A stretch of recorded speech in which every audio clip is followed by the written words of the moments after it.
Good morning everyone. आज हम class 9th mathematics chapter 1 number system में अपना अगला टॉपिक पढ़ेंगे।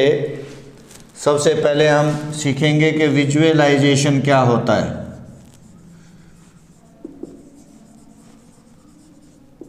नाम से ही पता चलता है किसी भी छोटी चीज़ को बड़ा करके दिखाना, इनविजिबल को विजिबल करना। तो बड़ा इंटरेस्टिंग टॉपिक है ये, थोड़ा सा आप ध्यान दे लें क्योंकि हमें अभी तक इसके बारे में पता नहीं है, सीखा नहीं है। हम स्केल पे देखते हैं, मेजरमेंट करते हैं, पर एक्चुअल हमें पता नहीं होता कि क्या है इसका मतलब। जैसे मान लो कि ये 0 है और यहाँ पर ये 1 है, ये एक यूनिट है, एक यूनिट 1 यूनिट। तो इसके बीच में कितने रैशनल और कितने इर्रेशनल नंबर्स हैं, तो हम कहते हैं इनफाइनाइट, यानी पता ही नहीं, अनंत है, काउंट ही नहीं कर सकते, इतने हैं। पर जब हम स्केल पे देखते हैं तो हमें क्या दिखता है यहाँ पे 0.1, 0.2, 0.3, 0.4, 0.5, 0.6, 0.7, 0.8, 0.9, उसके बाद 1। तो हमें ये दिखता है। हम कहेंगे भाई ये तो 10 हुए, यहाँ से मिलाएं तो 10 हो गए, 1 2 3 4 5 ऐसे करें तो इनफाइनाइट कैसे हुए। तो देखिए ये कैसे होते हैं, इसको कैसे विजुअलाइज करेंगे। अब जैसे इस 0 और 1 के बीच में हमने मेन 10 ले लिए। अब जैसे इन दो को ले लें हम, 0 और 0.1, तो क्या इसके बीच में कितने हैं। नॉर्मल देखें तो 10 लेंगे। कैसे 0.01, 0.02 ऐसे करते करते लास्ट में 0.09। ठीक है जी। अब देखो ये किसके बीच में था, इसके बीच में। विजुअलाइज कर दिया हमने, बड़ा करके दिखा दिया। अब देखो ये 10 मेन 10 ले लिए। अब इसको देखो, इसको ये 0 और 0.01। अब ये कितना छोटा होता जा रहा है, आप देखोगे तो बिल्कुल छोटा होता जाएगा। और ये स्केल पे या कहीं हम ले ही नहीं सकते हैं। परंतु इसके बाद हम चले तो 0.001, 0.002 ऐसे करते जाए तो लास्ट में क्या आएगा 0.009। उसको फिर अगर हम आगे बढ़ाएं तो इसके बीच में फिर 10 है। इस प्रकार हम बढ़ते जाएंगे तो ये ख़त्म नहीं होंगे और हम इन्हें देख भी नहीं सकते, किसी स्केल पे किसी भी चीज़ पे ले भी नहीं सकते। तो इसको अगर हम विजुअलाइज करें, बड़ा करके दिखाएं, तो हमें बहुत सारे नंबर्स जो हैं रैशनल और इरेशनल मिलेंगे। इसलिए हम कहते हैं किन्हीं भी दो इंटीजर्स के बीच में अनगिनत इनफाइनाइट रैशनल और इरेशनल नंबर होते हैं। तो ये 1.4 एक्सरसाइज में इसी तरह के क्वेश्चन आपसे पूछे गए हैं, एग्जाम्पल भी हैं। उम्मीद है ये टॉपिक आपको समझ आ गया होगा। आप इसको कर सकते हैं बहुत आसानी से, ज़्यादा मुश्किल नहीं है, बहुत ही आसान सा है। चलिए अब हम पढ़ते हैं एक्सरसाइज 1.5 की ओर। तो एक्सरसाइज 1.5 में कुछ क्वेश्चंस हैं। इसके अंदर हमारे को 5 क्वेश्चंस दे रखे हैं जो हम 1 बाय 1 करके समझेंगे। तो क्वेश्चन फर्स्ट के 4 पार्ट हैं। क्वेश्चन फर्स्ट के 4 पार्ट हैं। उसने कहा classify the following numbers as rational और इरेशनल, कि बताओ कौन रैशनल है और कौन इरेशनल। एक है 2-√5। दूसरा इसने दे दिया इसके अंदर 3 + √23 - √23। और तीसरा इसने दे दिया हमारे पास 2√7 / 7√7। और चौथा पार्ट इसने हमारे को दे दिया 1/√2। और पांचवा पार्ट इसने दे दिया 2π। अब इस टॉपिक को करने से पहले हमें कुछ बातें समझनी होंगी और वो दिमाग में रखनी होंगी। नंबर 1, सबसे पहली बात, rational plus irrational is equal to irrational. अगर रैशनल में इर्रेशनल को जोड़ोगे या घटाओगे, ऐड करोगे या सब्ट्रैक्ट करोगे तो रिजल्ट आपको मिलेगा इर्रेशनल। रैशनल नंबर में इर्रेशनल नंबर को प्लस करो या माइनस करो तो हमें रिजल्ट क्या मिलेगा, इर्रेशनल नंबर। दूसरी बात, इसमें रैशनल को इर्रेशनल से मल्टीप्लाई करोगे तो आपको मिलेगा इर्रेशनल नंबर, तो आपको मिलेगा इर्रेशनल नंबर। नंबर 3, अगर किसी रैशनल को इर्रेशनल से या किसी इर्रेशनल को रैशनल नंबर से डिवाइड करोगे तो आपको रिजल्ट मिलेगा इर्रेशनल नंबर, तो आपको रिजल्ट मिलेगा इर्रेशनल नंबर। अब कुछ चीज़ें और हम यहाँ पे समझें जो बहुत ही इम्पोर्टेंट भी हैं। ये कुछ पॉइंट्स तो हमने समझे कि देखिए नंबर डी पे, अगर मैं इर्रेशनल को इर्रेशनल से मल्टीप्लाई कर दूं तो मुझे मिलेगा रैशनल भी और इर्रेशनल भी, कोई भी मिल सकता है। रैशनल भी नंबर मिल सकता है और इर्रेशनल नंबर भी मिल सकता है। इसी प्रकार मैं आगे बढ़ूं, अगर मैं इर्रेशनल में से इर्रेशनल नंबर को माइनस कर दूं या प्लस कर दूं, देखो प्लस करने से तो आपको इर्रेशनल ही नंबर मिलेगा, लेकिन माइनस करने से कभी कभी इर्रेशनल और रैशनल भी मिल सकता है। क्यों, same number same irrational number में से निकालेंगे तो 0 मिलेगा जो कि हमें रैशनल नंबर होता है। इसी प्रकार हम अगर डिवाइड कर दें इर्रेशनल को इर्रेशनल से तो हमें रैशनल भी मिल सकता है और इर्रेशनल नंबर भी मिल सकता है। तो इन चीज़ों का हम थोड़ा सा ध्यान करके चलें, यही हमारे नियम हैं। अगर ये नियम हमें, ये रूल्स हमें दिमाग में रख लें तो हमारे लिए कोई समस्या नहीं होगी। तो अब यहाँ पर देखिए, ये कौन सा नंबर है, रैशनल, ये कौन सा इर्रेशनल, तो रिजल्ट क्या आएगा, इर्रेशनल। तो ये हमारा इर्रेशनल नंबर हो गया। अब देखो देखने पे तो रैशनल इर्रेशनल, लेकिन जैसे ही इस ब्रैकेट को हम खोलेंगे तो एक प्लस का और एक माइनस का हमारा नंबर है जो कैंसिल हो जाएगा, तो बचेगा 3 जो हमारा क्या है जी, रैशनल। यहाँ पे देखो अगर हम इसको देखें तो ये कैंसिल हो जाते हैं। यहाँ पर आप कहोगे रैशनल इर्रेशनल रैशनल इर्रेशनल, लेकिन ये कैंसिल होते हैं तो बचता है 2/7 जो हमारा नंबर हो जाएगा रैशनल। अब मैंने कहा था ये रैशनल है, ये इर्रेशनल नंबर है। Rational upon irrational is equal to irrational. देखो देखो इधर रूल मैंने लिखा हुआ है, यहाँ पर ये मल्टीप्लाई है, ये रैशनल है, ये इर्रेशनल है। Rational into irrational you will get irrational. यहाँ मैंने लिखा हुआ है कि रैशनल को जब इर्रेशनल से मल्टीप्लाई करोगे तो आपको रिजल्ट मिलेगा इर्रेशनल नंबर।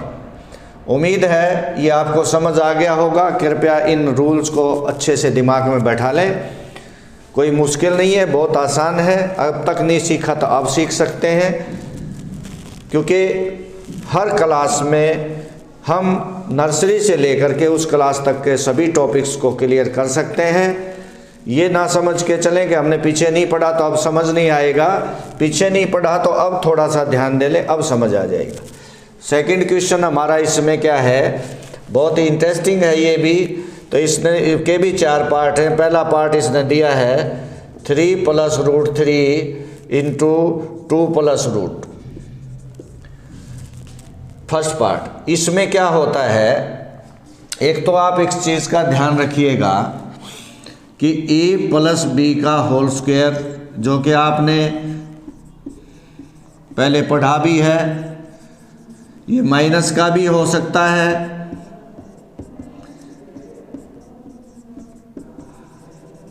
दूसरा आप a² - b², a + b a - b, बहुत छोटी क्लास से आप लोग ये पढ़ते आए हैं। तो इन चीज़ों का थोड़ा सा ध्यान रखना है। अब इनको पहचानना है, ये नहीं है तो इसमें हम क्या करेंगे, सबसे पहले आपको क्या करना पड़ेगा कि इसका पहला डिजिट ले लें, यहाँ इक्वल का साइन पुट करें 3, इसको भूल जाएं। अब ये बचा क्या, यानी इस पहले को इस पूरी ब्रैकेट से मल्टीप्लाई, फिर विद साइन +√3 या माइनस भी हो सकता है, और अंदर क्या बचा 2 +√, ऐसे पहले इसके साथ फिर इसके साथ। अब देखो रैशनल इंटू रैशनल मल्टीप्लाई हो जाएंगे 6, परंतु जब रैशनल को इररेशनल से मल्टीप्लाई करेंगे तो ये एज इट इज रहेगा 3√2। रैशनल इंटू रैशनल मल्टीप्लाई हो जाएंगे, अगर हम रैशनल को रैशनल से मल्टीप्लाई कर देंगे तो करेंगे, इररेशनल को इररेशनल से मल्टीप्लाई करेंगे वो भी हो जाएगा, लेकिन रैशनल को इररेशनल से मल्टीप्लाई करेंगे तो हमें रैशनल और इररेशनल मिला के लिखना पड़ेगा। अब देखिए इररेशनल और रैशनल एज इट इज लिखना पड़ेगा, लेकिन इररेशनल और इररेशनल 3 दूनी 6 ये आपस में मल्टीप्लाई हो जाएंगे। तो लीजिए ये आपका क्वेश्चन हल हुआ और उम्मीद है ये समझ आ गया होगा। चलिए अब सेकंड का सेकंड पार्ट लेके चलते हैं। वो पार्ट क्या है हमारा कि 3 +√3 और 3 -√3। अब इसको मैं a मान लूँ, इसको मैं b मान लूँ, तो ये भी a है और ये b है, तो आपको क्या लगेगा, देखिए इसको a + b और a - b, तो क्या हो जाएगा a² - b²। ये देख लीजिए, तो स्क्वायर 9, इस स्क्वायर से स्क्वायर रूट कैंसिल हो जाता है 3, तो बचा 6। तो ये आपका क्वेश्चन नंबर सेकंड का सेकंड पार्ट था, ये भी समझ आ गया होगा, बहुत आसान सा है। इसके बावजूद हमारा आता है तीसरा √5 +√2 का होल स्क्वायर। तो ये कौन सा फार्मूला है, देखिए a + b का होल स्क्वायर, तो क्या है a² + b² +2 × a × b। a जब बोलो तो पहला और b बोलो तो दूसरा, या ये हम फर्स्ट और सेकंड में first square + second square +2 × first × second, तो स्क्वायर रूट से और स्क्वायर से आपस में कैंसिल हो जाएंगे दोनों। यहाँ भी अभी मैंने बताया था आपको कि भाई जो इर्रेशनल है वो आपस में मल्टीप्लाई हो जाएंगे, 5 × 2 = 10। अब देखिए 5 और 2 7, इसको मत ऐड करना, ये अलग है, ये इरेशनल है पूरा, ये रैशनल में रैशनल ऐड होगा और इरेशनल ऐसे ही लिखा जाएगा। ये आपका तीसरा पार्ट हो गया। चौथा पार्ट भी आपका जो है वो दूसरे पार्ट जैसा ही है, a² - b²। चलिए अब हम क्वेश्चन नंबर 3 की ओर बढ़ते हैं। क्वेश्चन नंबर 3 में क्या कहा गया है कि जो हमारा पाई है, पाई क्वेश्चन नंबर 3 में, इसको कैसे डिफाइन करते हैं हम, ये रेशियो है C/d का। किसका रेशियो है, सरकमफ्रेंस एंड डायमीटर का। तो ये कॉन्ट्राडिक्शन, ये कहता है कि ये कॉन्ट्राडिक्शन दिखती है कि पाई इरेशनल है। आप जरा इस कॉन्ट्राडिक्शन को रिजोल्व कीजिए कि इरेशनल कैसे है। तो देखिए आप सरकमफ्रेंस या डायमीटर, जब हम किसी भी लेंथ को मापते हैं, when we measure any length with ruler और एनी अदर डिवाइस किसी से, तो हमें प्रॉपर वैल्यू नहीं मिलती है, एग्जैक्ट वैल्यू नहीं मिलती है, नियर बाई वैल्यू मिलती है, अप्रोक्स वैल्यू मिलती है। अप्रोक्स वैल्यू का मतलब होता है कि वो रैशनल भी हो सकता है और इरेशनल भी हो सकता है। तो इसलिए जब हम किसी भी सरकमफ्रेंस को, what is the circumference, the length of this boundary perimeter of a circle, तो जब इसको मापते हैं तो हमें एग्जैक्ट वैल्यू तो मिलती नहीं, और रैशनल और इरेशनल में कोई फर्क होता नहीं, मामूली बिल्कुल 7-7 पॉइंट से रिप्रेजेंट करते हैं नंबर लाइन पे। तो हम ये कह ही नहीं सकते कि ये जो C है रैशनल है कि इरेशनल है, क्योंकि एग्जैक्ट वैल्यू तो मिली नहीं। इसी प्रकार हम D के बारे में भी नहीं कह सकते। देखो यहाँ पर C रैशनल भी हो सकता है और इरेशनल भी हो सकता है, क्योंकि एग्जैक्ट वैल्यू हमें मेजरमेंट की नहीं मिलती। या डी जो है वो इरेशनल भी हो सकता है और रैशनल भी। तो हम दोनों में से पता नहीं, या दोनों ही इरेशनल हो सकते हैं, तो दोनों रैशनल तो नहीं हो सकते, कोई भी एक दोनों में से या तो इरेशनल होगा या रैशनल होगा। तो इसलिए ये कोई कंट्राडिक्शन नहीं है, तो अतः पाई की वैल्यू इरेशनल ही होती है। उम्मीद है ये पॉइंट भी आपको क्लियर हो गया होगा। अब नेक्स्ट हम लेते हैं, एक एग्जाम्पल भी है उसी तरह का, क्वेश्चन नंबर 4 के √9.3 को नंबर लाइन पे रिप्रेजेंट कीजिए। 3.5 का एक एग्जाम्पल भी दिया हुआ है कि 3.5 को मैंने आपको इससे पहले √2 को, √3 और √5 को नंबर लाइन पे लोकेट करना सिखाया था। अब उसमें पॉइंट नहीं है, डेसिमल नहीं है, इसमें डेसिमल है। तो अगर इस तरह का कोई क्वेश्चन आ जाए तो हम उसको नंबर लाइन पे किस तरह से कर सकते हैं। बहुत आसान सा है, देखिएगा। हम क्या करेंगे, एक नंबर लाइन ले लेंगे, एक कोई लाइन सेगमेंट ले लेंगे जिसका नाम रख देंगे AB, और उसकी लेंथ इससे एक ज़्यादा लेंगे। जैसे ये 9.3 है तो इसमें 1 ऐड करके 10.3 ले लेंगे। तो ये जो लेंथ हमने ले ली वो ले ली 10.3 सेंटीमीटर। फिर इसका हम हाफ कर देंगे मिड पॉइंट।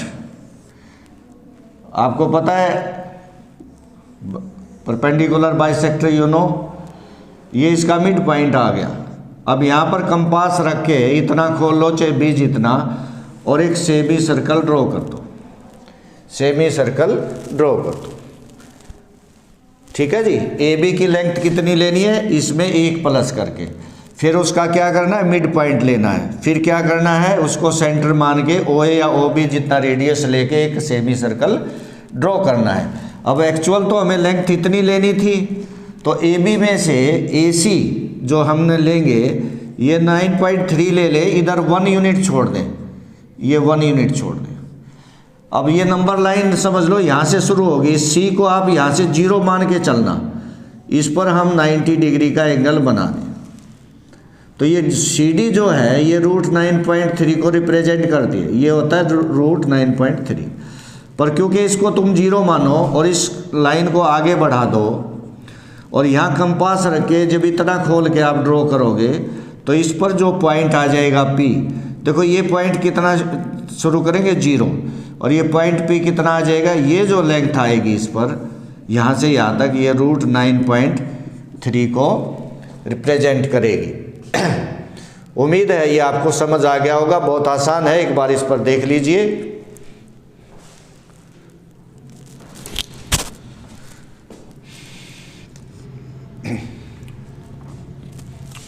तो चलिए आज हम आपको इतना ही टॉपिक कराएंगे। उम्मीद है ये आपको समझ आ गया होगा। नेक्स्ट वीडियो में हम रैशनलाइजेशन क्या होता है और कुछ और नए बेस एंड एक्सपोनेंट के फार्मूलाज सिखाएंगे, उस पर बेस्ड क्वेश्चन सिखाएंगे नेक्स्ट टॉपिक में। तो आज इस टॉपिक को आप अच्छे से रिवाइज कर लें, वीडियो को अच्छे से देख लें, समझ लें और सब्सक्राइब कर लें, ताकि जब भी नए वीडियोस बने तो आपके पास सबसे पहले पहुंचे और आप उसका फ़ायदा उठा सकें। Thank you, have nice day.